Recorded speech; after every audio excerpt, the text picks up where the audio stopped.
So today's webinar is presented by Peter Nicol from Wisdom Marketing. Based in the Sunshine State of Queensland, Peter is a small business mentor working under contract for the Queensland State Government. He trains small to medium-sized businesses, teaching his clients in how to grow their businesses, and provides advice on marketing and good communications. So before we pass the microphone off to Peter to get started, I'm just going to launch a quick poll to get to know you all a little better and just to get an indication of how you're actually using advertising within in your organisation. So this poll, the question is, which advertising medium do you currently use the most? And you'll see there are 5 responses there. So if you can just all click on the response that best suits you. So we've got A, being print, B, being radio, C, social media, D, online, so things such as webinars, which is what we're using now, or television.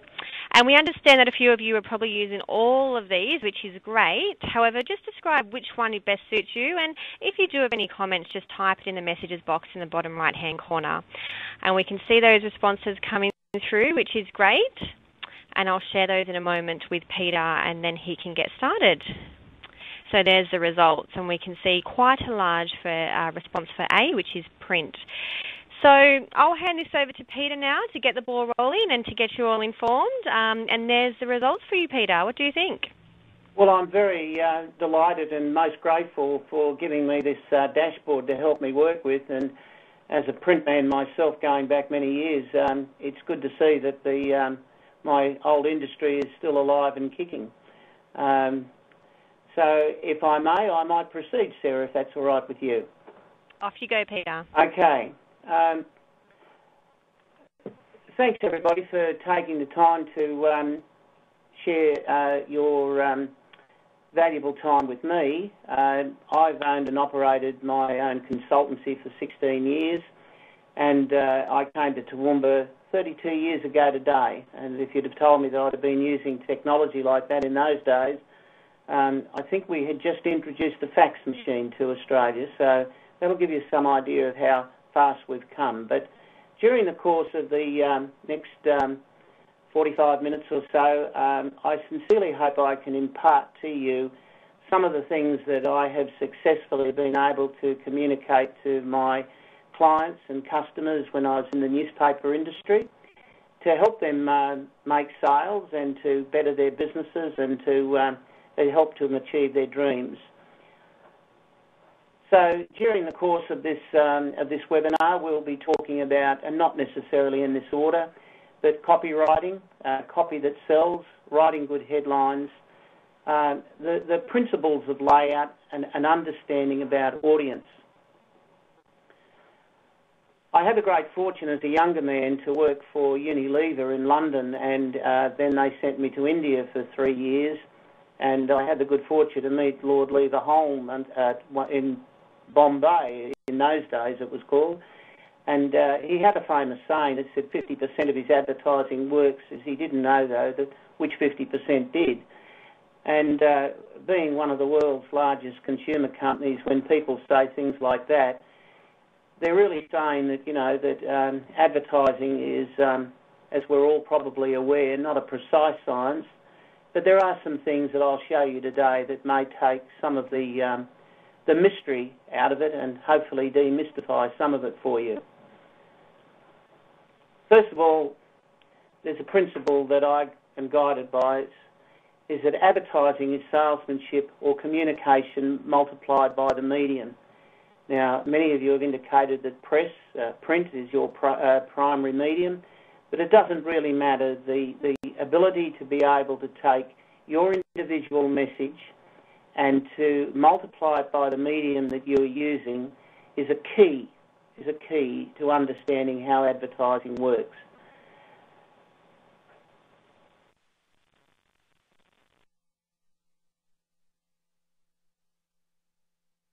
As a newspaper man, I've learned a saying was, don't blame advertising, blame the advertisement.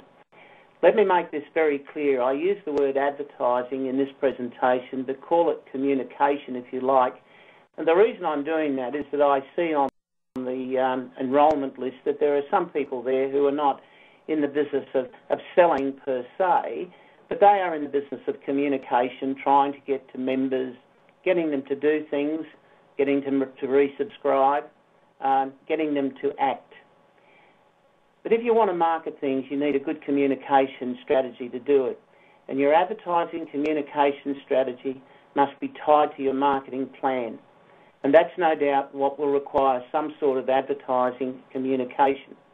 I hope that clears that up. And the other thing I want to add is that all media works. Recently, I looked in my letterbox, as we all do, and I saw the Neighbourhood Watch newsletter. And it was very interesting to see the amount of content that was in there from people who were telling about mishaps in our local community. So it was read, and there were people who were using that as an advertising medium, perhaps more of a sponsorship, but it still nonetheless was being read by this person in particular, because we've had a fairly regrettable few break-ins here. So all advertising works. I've also found in my life that there are people who are experts in two things: real estate and advertising. There will be some of the things here that you might not agree with, and so be it. I can't change that. However, the principles, if you use some of these ideas that I'll put to you today, I can assure you, based on over 32 years of doing this sort of work, that you will get a good insight into what you might like to do the next time you pick up a pen to write a bit of copy for a radio, television, blog, or internet site. The principles are the same. The first thing I like to make sure is that a lot of people say, things are bad, we've got to do some advertising. And I hear that a great deal in the work that I do. I beg your pardon. If things are bad, then you need to see what things are making it bad. Make sure that you get your homework right before you start throwing buckets of money in a leap of faith at any sort of media, because wrong just gets wronger. My background as a marketing consultant, media is probably the last step in the marketing chain. The 5 Ps that many of you would be familiar with, which is product, price, promotion, position, and people. And promotion is one that does come, but that's after you've got all the other elements in the correct balance. Because advertising, if it doesn't work, can be extremely expensive. If it does work, it can be as cheap as chips. And I've experienced that in my own lifetime, where I saw an advertisement going back some years ago where a gentleman came into our newspaper and he placed an advertisement which I gave him some help with. It was only a relatively small advertisement. It was about a 15 centimetre by 2 column advertisement selling little digital watches. He had the price point right. He sold 4,000 of them in one day. Fact. So if you get the message right, well, you're certainly onto a winner. The other thing is, when's your deadline? As a newspaper man, this was the kiss of death. It really was poor code for saying, I've not done a thing about preparing the copy. What a terrible waste of good money. And sure enough, if the advertisement is not planned, then you'll surely have a dud advertisement. And guess what? Invariably, I get the blame. People always blame the poor old messenger. I go back, don't blame advertising, blame the advertisement. And that is why I worked so hard when I was a newspaper manager in training my sales staff in understanding the principles of good advertising, so that when people trusted us with their money, we were able to provide them with a really good chance that those ads were working. Now, there's going to be some things said in the next couple of minutes that might be quite surprising to many of you, but I want to start by saying, if you were going to give a speech to 100,000 people, I would think you would no doubt prepare. And the media that you buy is audience. So a speech is no different to an ad. and it's about the audience who attend. Believe it or not, this little graph here is the thing that I'd like you to really absorb, and this is a fact, that on any given day, in any given marketplace, only 2% of the people are hot prospects, and only 8% are warm prospects. The others are not really very interested at all. They're cold. But there's always tomorrow, and there's another 2% and another 8%, because the 2% are so hungry for information. They're so hungry for all the things that you want to tell them about what it is that you want to do, that if your message obeys the good rules of communication, you will get across to them. And if you're good at what you're doing, you will get the other 8%, the warm prospects, starting to migrate into the hot prospect area. When you advertise, pitch to the prospects, call the prospects by name, show the product large, show the product in use, make the product the hero of the advertisement, set a budget that allows for frequency and media mix. Make sure you get media mix. No one type of media gets all the prospects. And prospects will absorb all you tell them. Try and remember, any of you out there, when you purchased a car, when you were in the zone, you could not get enough information about that vehicle. Then you purchased it and went out of the hotspot, but another comes along and with it another hot prospect. This is why you have frequency as people ebb and flow in marketplaces. Now, I notice that some people produce newsletters. I often wonder whether the frequency of a newsletter, which is quarterly, is too infrequent. There is a thing that I call the forgetting curve, and people come into them, they'll read it, they'll be interested, they'll think that was pleasant, and then all of a sudden you don't get seen again for another 3 months. So frequency is a key factor.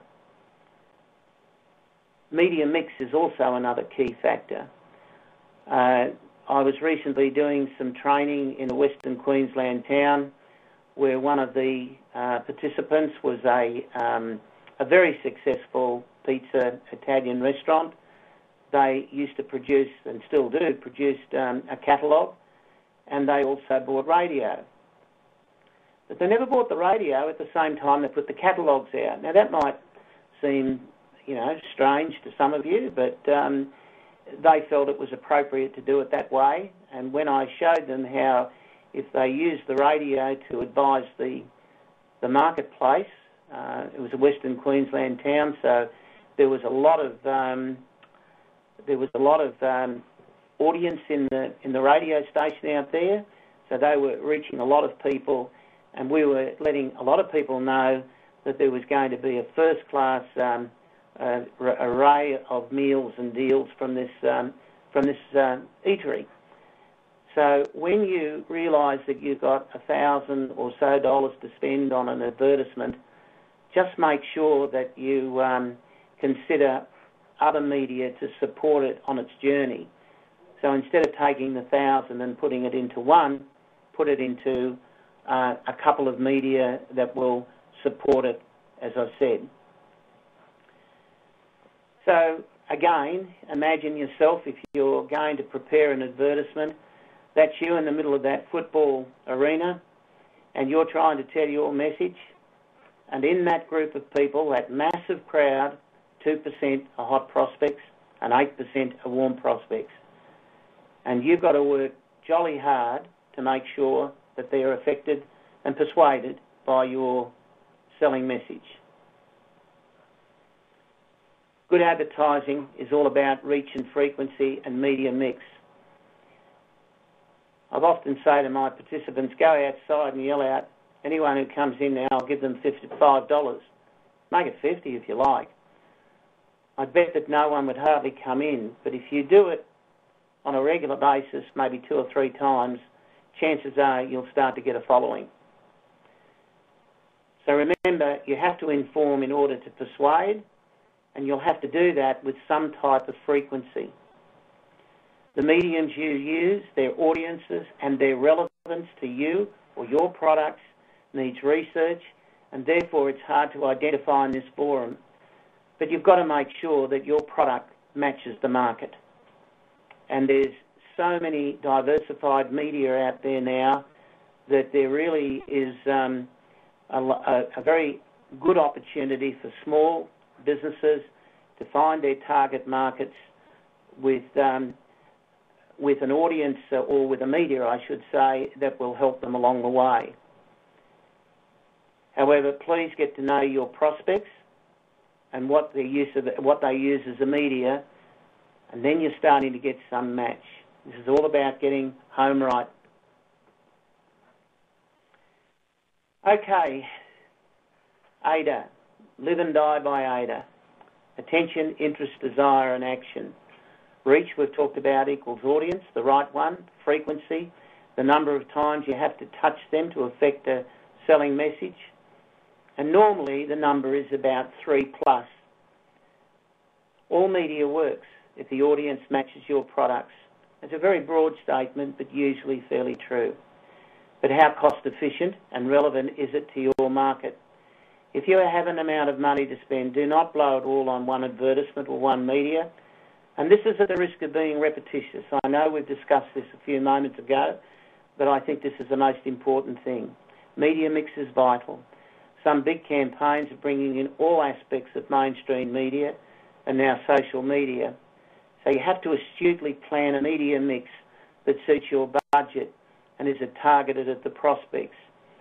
Now, it could well be that your media mix, for those of you using social media, could be an email campaign backed up by a blog, which then drives people to your website. So we don't have to necessarily look at media mix within the context of the mainstream media that we're so used to seeing, be it radio, press, television, etc. But bear in mind, they all need frequency. So don't go buying one ad in the paper thinking that's going to do it, because it will not. If you're going to buy one ad in the paper and you've got $500 to do it, buy two $250 advertisements, or buy a $100 one, a $300 one, and then another $100 one. And then that way you will be able to enjoy the benefits of reach and frequency. It's all about the proposition. This is the most important thing. It's about what it is you want people to do. Is it to phone you, visit, order online, fill in a form, rejoin, resubscribe? If they like your proposition, they'll do it. Remember, you must inform in order to persuade.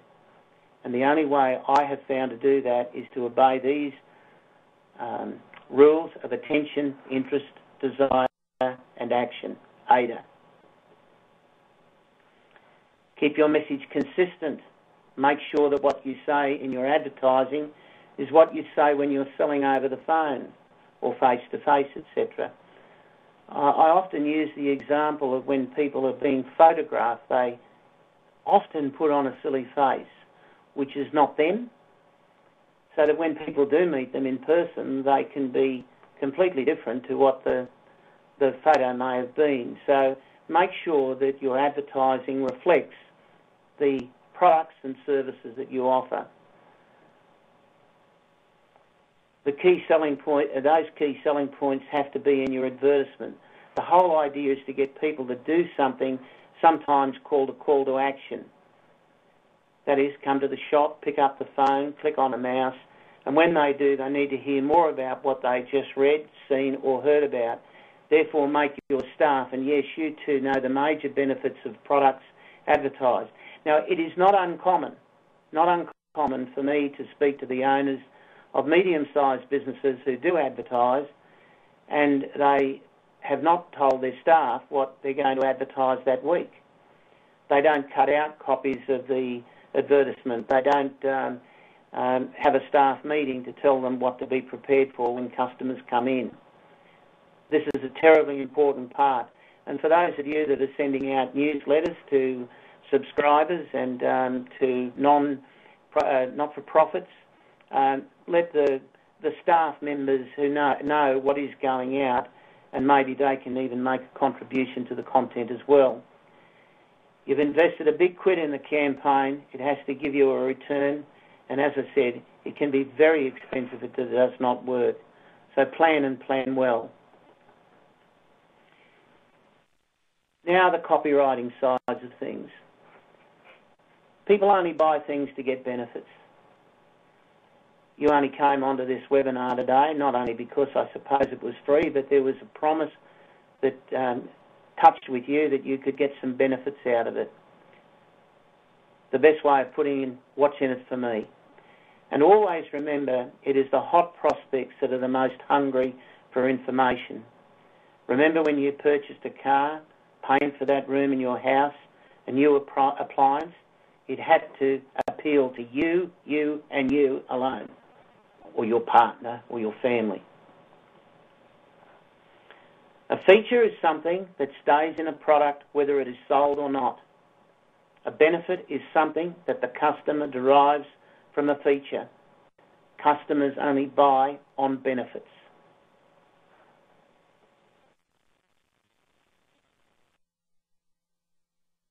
For example, steel alloy spring suspension, the feature, gives a smooth, comfortable ride, the benefit. I might add that I have plankton in my brain when it comes to mechanical things. So when I purchased a new car a couple of years ago, I pushed the rep. And to be fair, he came up trumps. Everything that was in the brochure could be re-explained face to face. His product knowledge was first class, and I was a hot prospect. He closed his sale and did it with great skill. Loved the car, by the way, because it was me who bought it, not got sold it. Most of us like to think that we've bought things rather than been sold things.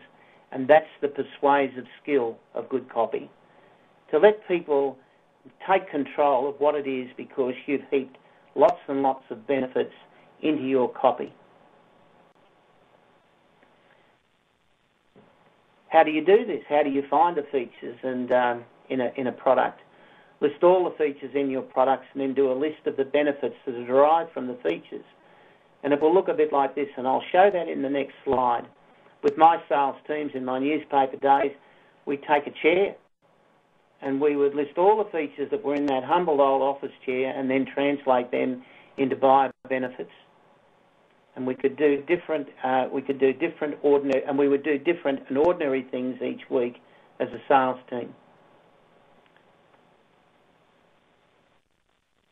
So on the left-hand side of your screen, you see the word feature. There's steel suspension. You've got the benefit is safe in off-road conditions, a double coating of chocolate to satisfy the most ardent chocolate lover, fully insulated with wool, keeps you warm no matter the weather, contains no sugar for those who watch their weight, and 5 megapixels. And see how the lopsidedness is appearing? Because you've got to be able, those features have got to be turned into multiple benefits. And take all the time you like. And this is why you need to plan good copy for your websites, for your social media. There is no one select thing. Admittedly, television and radio, because of time constraints, 30 seconds, you've got to be very skillful with how you use your copy in there. But at the same time, remember that if you're using television, make sure you use the best of that wonderful medium, because it allows you for colour and movement and a tremendous amount of other qualitative issues. But always remember that you've got to turn those, that people will never ever buy in the volumes that you would like on features alone. You look at some advertisements for the sale of computers, and honestly, I just have to walk away, and I'm a reasonable purchaser of computers in my work. But I don't really want to know what it's in them. I want to know what it'll do for me, and I'm sure, and I hope most of you out there would agree with that. So how do you write copy that sells, turn features into benefits? a lot of people get really frightened after they've done the features audit and the benefits audit, but you can join the two together by using what I call link words. And these are words like allowing, this means, giving you, enabling, providing, and so on. Those link words are just a few that you can use in writing persuasive copy and turning features into benefits. So let's have a look at how it looks. The steel alloy spring suspension gives or allows or provides you with a smooth, comfortable ride benefit. And if you want to get really clever, which is not hard to do when you write good copy, you can make the benefit come first. The smooth, comfortable ride benefit is due to the steel alloy spring suspension feature. It takes practice, but at the same time, I'd rather you practice this at home or at your office than taking hard-earned dollars and throwing them at media and learning through the expensive school of hard knocks. After you've done your features and benefits, and I noticed that there was one attendee to the webinar that was keen to get information on how to write headlines. Well, after you've done your features and benefits audit, you have to use one of the killer benefits that matches your hot prospect. Here's a tip. To write a good headline, you take the greatest benefit and make that the headline. Now, that's all I can do in this forum because of such a diversified audience. But I would encourage you to do your features audit, your benefits audits, match them together, and then say, right, I'm going to put an ad in this particular part of the country or on the web or whatever, and then make sure that you find the greatest benefit, because people, when they're reading a broadsheet newspaper, and this is one statistic that I can give you, is that they will scan 2 open pages of a broadsheet paper in 11.2 seconds. Now, if you don't grab them, now try and imagine that when busy people are clicking onto your website, you've got to make sure that if the search engine optimization processes that you've used have taken them to that headline is supporting those features and benefits that you've used to sell the product or inform in order to persuade. There was a great deal of research done after the Great Depression of the 1920s and the 30s. There was a famous copywriter called John Caples, and he wrote, and in those days there was only probably 2 media.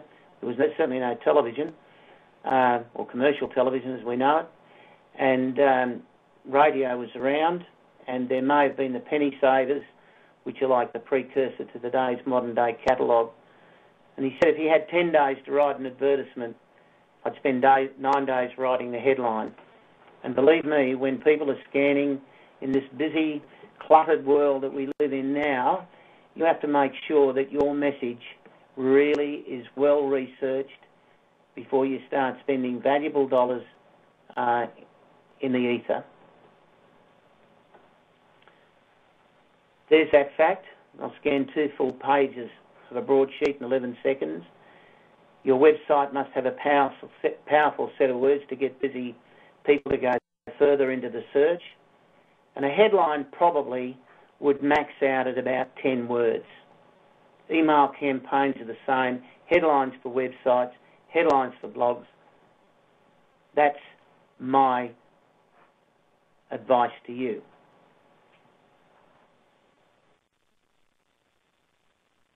The ABC of headlines, you may care to make notes about this: attention, benefits, and creativity. That's the ABC of good headlines. So once you've found the greatest benefit, you try to get the prospect's attention, you heap benefits on it, and you try to do so creatively. Here are some ingredients. Mention of the prospect. All men over 40 like these. Benefits. Travel Europe first class at economy prices. Now, in this current marketplace with tightening of the economy with some areas and some sectors, there's a lot of people who still want to travel, but they want to go at a price they can afford. If you've got a deal, Okay, well, there's the benefits. Use of news, as seen on a current affair, bald loss, appeal to curiosity. Would you like to know what bald men think about baldness? Or favourable mention of the product, approved by the FDA for breastfeeding mothers. These are just some very broad ideas that I've used to demonstrate how you write a headline that obeys some of those principles espoused there. Here's some more. I wrote these. Pleated skirt trims your tummy. Protect your furniture with our clear plastic covers. Pamper your feet with our special inner soles. The new four-wheel drive suspension, etc. And this is quite funny. The best classified advertisement I ever saw were, and there were many, this one was a simple couple of words, guard dogs, ones that bite. Now, this fellow was using classifieds in his local paper in a very effective way. He had it in the security columns of the classified section, and I've always thought it was a perler of a one-line classifier, and it worked a treat. I think it told a story, and I think he had plenty of dogs out at junkyards, this fellow. This is a photo of a very large emporium in Toowoomba that is no longer. It is now a big furniture store, but there was a very large family business here, and many of you may be living in regional centres. There may be others of you that are living in metropolitan centres, but I was born and raised in Sydney. I'm not a young man anymore. I wish I was sometimes. But I do remember the Anthony Hordens and the David Jones and all of the large emporiums, family businesses, and invariably most of those were located, believe it or not, close to the newspaper. The Sydney Morning Herald or the older papers, the older mastheads, that the Sun and the Mirror, and usually they were evening papers in those early days before TV came in to take large swathes of audiences. But in the back of all of those emporiums, there were graphic artists and there were copywriters working to make advertisements. Photos were not very successful in the old hot metal days of newspapers, but yet there were people out there drawing, skillfully arraying women's dresses and pots and pans, and copywriters working diligently to make headlines that made the best of that. And copy boys used to race the material up to the newspapers, and there they would be printed. Why am I spending a bit of time telling you this? Because now you've got one of the best printing presses available to us, and it's called the internet. It's called social media. Call it all of the different things that hang off this wonderful, wonderful, life-changing, killer application that freed so many of us. Good copywriting, and what I've explained to you here for your website, is vital to its success. Yet many people, especially younger people, say to me that many adverts have too many words. That's rubbish. I really do have to say that's rubbish, as prospects read, listen, view everything that serves them. Good campaigns will use branding. That's where the television component will come in if you have that sort of money. For example, at the moment, Coles is, from what I can ascertain, very skillfully using a 1980s or 1990s rock band singing Prices Are Down, and it's but they're running that through a whole range of different media. But if you're going to have a website that is going to get you results, or email campaigns that get you results, remember that you have to have the words that are turned into copy that sells. Have we forgotten how to write? With computers, we have our databases, and those of you that don't have a database, remember you can export one from from QuickBooks or MyOb into an Excel file, and very quickly you can use your customers to be a narrow casting audience for you. Broadcasting is where you put ads on television or the press, as I've explained. But if with you have a database, and it's a good one, and you should be working hard if you're in small business developing those databases. But if you haven't got one and you're using QuickBooks, invariably that will be a good starting point. Why do we not send out more letters with our accounts, or are we too lazy, or we just don't know what to say?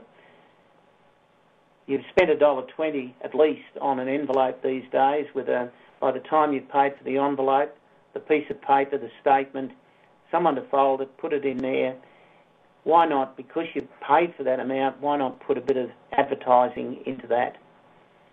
Why not maximise its value to you and your customers? And also remember that you don't have to have anything more than a simple letter in those sorts of mailing devices. Now, I have no involvement financially with Deals Direct. I've bought quite a bit of stuff off them over the years, and I guess I've done that because they really do write great copy, and they make the products the hero of the ad. They have to work very hard at getting people to click in, or as you can see here on this right-hand side, there's somebody they can contact. This is a couple of years old now, but Deals Direct is still going strong. And if you see there, this is Jump Around, this colourful and ultra bouncy jumping castle is sure to make kids squeal with glee. Maybe the headline could have been, parents and grandparents might want to buy one of these. You might want to play around with that. But to me, it certainly obeys many of the great rules. Here's another perler that I like. This is when they were selling some sheets, Egyptian cotton sheets, mocha. This superior quality 250 thread count Egyptian cotton sheet is the perfect for any bedroom, creating a stylish contemporary feel to your living space. And for those that are looking for sheets and materials for their homes, they will read all that copy. And then they've had the good sense to then say, what exactly is thread count and why is it so important? Look at that question there. Thread count simply refers to the measure. So all of a sudden, they're setting the standard with which people should buy sheets. And they're probably, as I'm sure they are, a really good quality sheet. But they're reinforcing that promise in that copy. There's lots and lots of persuasive copy around. I've just recently bought a caravan. I bought it at a caravan show, and I wandered around seeing people selling hot pots and when I grabbed their material, that I was in the prospect. I just spent a fair bit of money on buying a van, so I had to buy things to cook with and things to tie it down with and things to move it around with. It's like a budgerigar, this old caravan of mine. You just keep on buying for it. I will get away in it, but anyway, when you read the copy for camping gear, some of it is so exotic, it tries to take you to a different place, and I'd encourage anyone who is looking at trying to learn how to write good copy, just have a look now through different eyes at what's in your letterbox and judge what you think from what you've learned today obeys these principles. The layout. Advertising must be a neat and orderly division of space.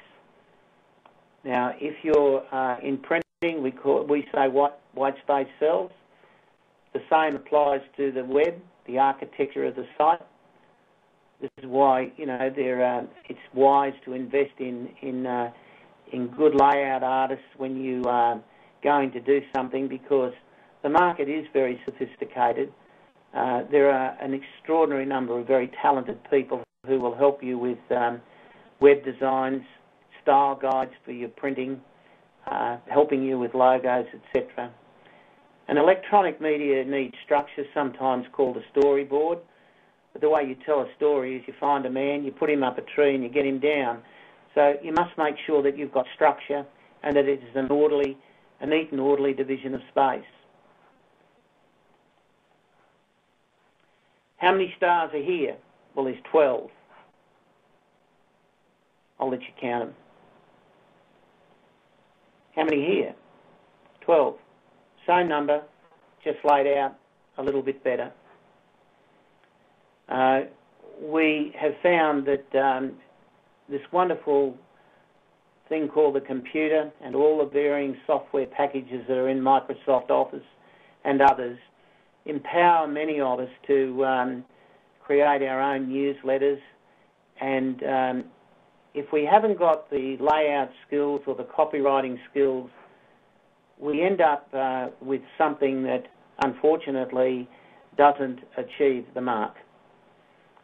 Remember that if you are going to do your own newsletter, it might be wise to get an external provider to give you a template that you can work with. Microsoft Publisher has them, but make sure that you don't clutter it up with a whole lot of colours so that in the end when somebody looks at it, it's just an explosion of different colours of pinks and magentas and yellows and blacks and reverses and all manner of things which really do not work at all well to the discerning reader. Here's a good example. Careful with colour and text, as I was saying. You'll notice on the blue one that the text is hard to read. So if your prospects are older, somebody like me, they find the blue one difficult to read. So these are issues that you and only you can decide upon. But if you were to put copy in this blue one here like that, and I have seen it, and I hope you would agree that you have seen things like this, and I have seen people use even smaller typefaces than that, and whilst that might seem to be very creative, it isn't paying the ultimate courtesy to the most important person in this particular exercise, and that's your customer. The black on the black with the white type works. A bit too much of it can be over the top, but nonetheless works. This copy here framed can make a point. Those are some of the things that you want to use when you're writing copy for your website and working with your web designers. Logos and purpose statements. Now, I've pushed the agenda of graphic artists pretty strongly here. And if the graphic artist has got copywriting skills, well, so be it. But I've never found that to be the case. But certainly when you brief a graphic artist about your logo and your designs, I can assure you that their varying ideas and concepts that they bring back to you will amaze you just how they do reflect your image.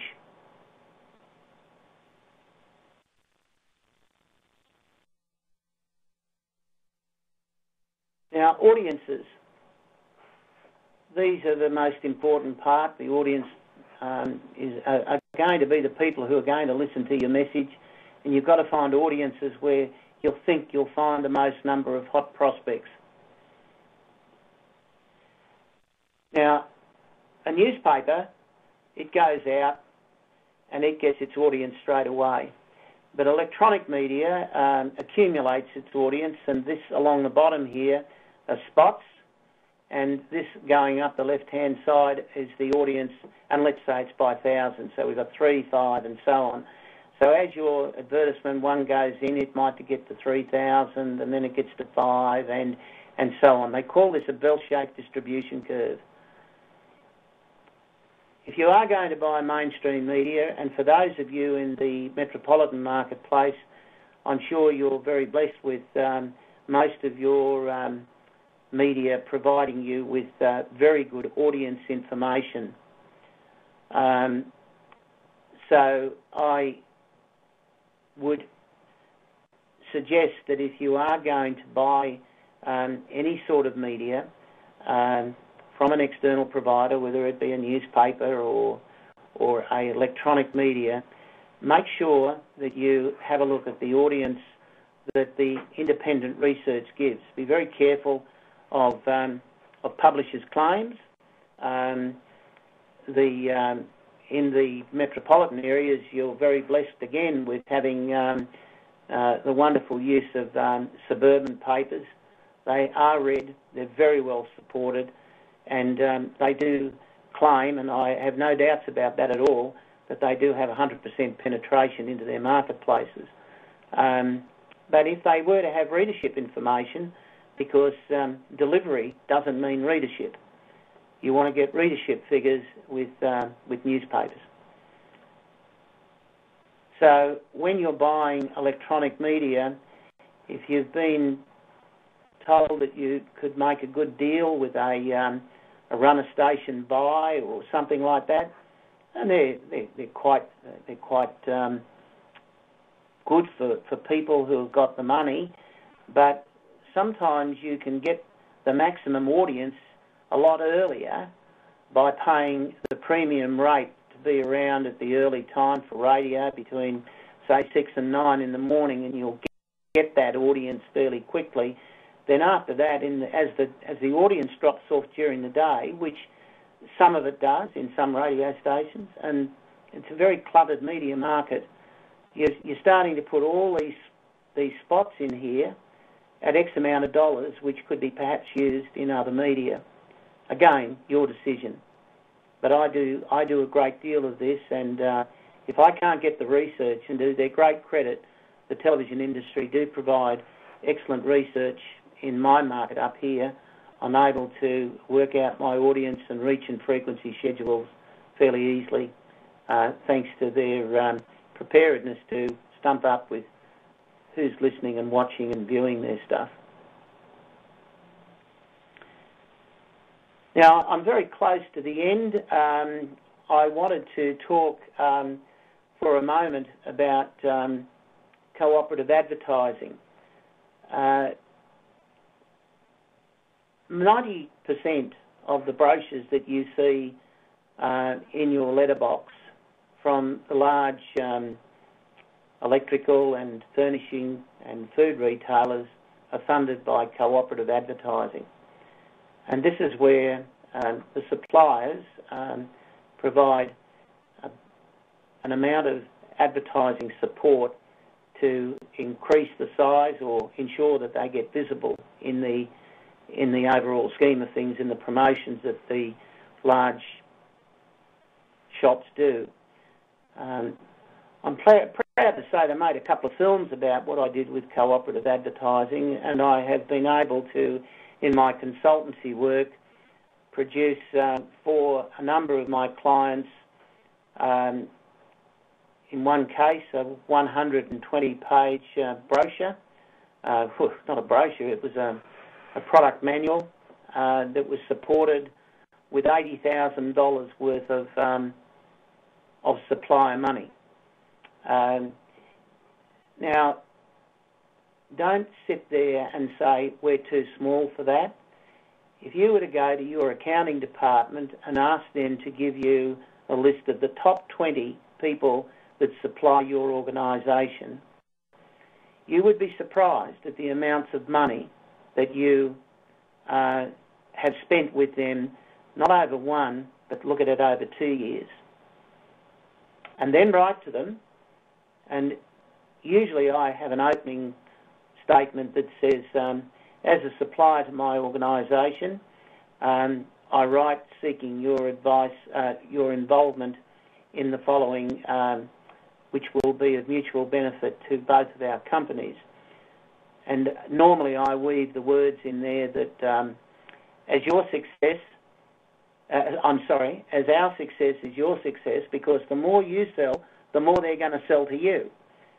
So they've got a vested interest, and they've got an advertising budget. And if you write a persuasive bit of copy in a good letter, asking them to support you, either on some sort of regular basis, that every time you buy something, there is a percentage allocated to your business, or if you want them to sponsor a newsletter every now and again by paying for the postage or the printing or whatever it may be, you would be surprised at the response you can get. I can give evidence of this, but unfortunately this is not the forum to do it. But certainly cooperative advertising can increase your advertising budget manyfold. So, where am I now? Well, Sarah, are you there in the ether for me? Hi, Peter. How are you? Oh, good. Well, I'm now ready to take any of the questions. Have there been any? I've been, as you know, my first webinar. I don't know how I went. Oh, no, you've been fantastic, and I'm sure everyone will agree with me. We do have some questions which have come through, so for those of you who would like to stay online, feel free to stay online while we answer those. For those of you who do have to take off, thank you for joining. We do hope that you've actually received some valuable information that you can implement today. And as discussed, please take a moment at the end to complete the exit survey. In order to do that, simply click on the exit button on the top right-hand corner of your screen with the red cross next to it, and that will then direct you to that survey. So let's just go to these questions, and Genevieve has asked a question, and this was a little bit earlier on. So what do you suggest that the people on the webinar do with the features and benefits once they've actually listed them, like you said? Well, essentially what it does is that if they've listed their features and benefits and then turn them into good copy using link words, they've then got a much better understanding of the products that they sell. Then they can be transposed to the website or to a television commercial or to a brochure, whatever. So, you know, I think getting home right and writing persuasive copy about even what the purpose of your business is, the benefits that people can derive from your business. So writing a couple of paragraphs. Some people might want to call it a mission statement. I tend to want to call it a purpose statement. So what's the purpose of the business? So that's about the only answer I could give in this forum, I think, Sarah. So it's really a brainstorming session, isn't it? So you've always got that information on hand moving forward. Yep. Okay, great. And another question from Isa. So how are you able to confirm whether your copy is actually good? Oh, dear. Well, I guess that's where the leap of faith comes in, but if you're going to, I would, probably if you're going to expend a lot of money, I would start to just test marketing it a little bit and go and ask some customers, would they respond to this advertisement? The cost of advertising is really worth the sort of research that I'm suggesting here. So you can test market your copy by printing it out and hopping in the car and going to seeing a couple of key clients or phoning them and asking them for their opinion. And that way you can really sandpaper and fine-tune your copy to suit the market. Great. And from Elsie, so do you have any tips on how she can attract new advertisers for their quarterly magazine? So this is really the other side of the spectrum, isn't it, Peter? Well, I think that once again, if she's looking for mainstream advertisers, one of the limiting experiences that I think she might have with that is that the frequency of her magazine is not sufficient enough to attract the mainstream advertisers. If she was to perhaps consider coming out maybe bi-monthly, which even then is a bit of a stretch, that would be something I would be inclined to suggest that. But at the same time, if she wants to attract audience, she needs to have audience research. She needs to find out what the demographics are of the magazines that she has, and that once that she has those, then turns that into copy saying 90% of our readers are female, aged between 25 and 35. Their purchasing patterns are this and that. That's where she has to undertake, like the other media do, media research, so that she can inform in order to persuade the advertisers to get on with her, because they want to buy quality audiences. And if she's got a quality audience, invariably they'll follow. Great. That's all the questions that have come through, but just more so to get your comments on how you find, what are your thoughts on, print advertising as opposed to online advertising with the introduction of technologies such as webinars like we're on now and also social media. What are your comments on that? You've obviously been in the industry for a long time, so how do you see it changing? I come back to going to my comments about media mix. you take your advertising dollar and you carve it up to make sure that it's spread the best. There is no denying the fact that print has, suffered significant reversals in the newspaper industry, which has, been very well documented. But that doesn't mean to say that you don't produce brochures of your own, that you target market to certain postcodes, or you mail to certain types of clients. This is why people who are in business should use their databases to narrowcast with print and with electronic copy. And don't forget that we're starting to get a fair bit of clutter out there in the electronic marketplace, the bombardment of emails every day. So sometimes a well-worded letter, and I advise a lot of my clients they've got a proposition, please don't send an email, put it on a letterhead, type up the envelope, make it look professional, and you might be very surprised. I've never been, but every time I've done it, I've always had a good feedback. But I want to make it clear, it's all about media mix, Sarah. Yeah, absolutely, and that's some great advice there. And that sort of brings us to the end, and we hope that you've enjoyed the webinar. There's some great feedback coming through, and we'll be sure to pass it on to Peter. And if you do have any questions for Peter or Redback Conferencing after the event, feel free to get in touch, whether it's implementing webinars as part of your mix, or maybe speaking to Peter for some further advice. So on behalf of Redback and Wisdom, we thank you for joining, and we hope to see you at future webinars. And right now, I'll just hand it over to Peter for closing comments. Well, thank you, everyone. For a first-timer, I've had a chance to look in the right-hand box here, and there's been some very kind comments made, and thank you for that. Thank you for giving me your valuable time, and I sincerely hope that what I've done will help you prosper. Thanks a lot, everyone. Enjoy the rest of your day. Bye-bye.